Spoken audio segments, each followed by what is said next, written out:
రాజైతే కావ్యతో ఎలా థ్యాంక్స్ చెప్తూ ఉంటాడు. ఎందుకు థ్యాంక్స్ చెప్తున్నారు అని అడుగుతూ ఉంటుంది కావ్య. విడాకులు వద్దని చెప్పావు కదా అందుకు అనంటే, నాకు ఇష్టం లేదు కాబట్టి విడాకులు వద్దని చెప్పాను. మీరెందుకు థ్యాంక్స్ చెప్తున్నారు అంటే, మీరు మీ నుంచి నేను విడిపోతున్నానని మీరు భయపడ్డారా? నిజంగా మీరు నన్ను ప్రేమిస్తున్నారా?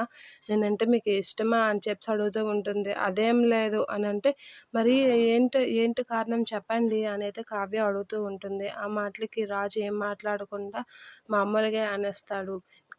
కిందన చెప్పాను కదా కారణం అదే అని అంటాడు. అదే కారణం కాదు. మీరు ఇదేదో తప్పించుకోవాలని చెప్పారని చెప్పేసి అంటూ ఉంటుంది. పర్లేదు చెప్పండి. నేనైతే మిమ్మల్ని నాకు విడాకులు ఇవ్వడం ఇష్టం లేదు కాబట్టి ఇవ్వనని చెప్పాను. మీరెందుకు ఇవ్వనని చెప్పారు?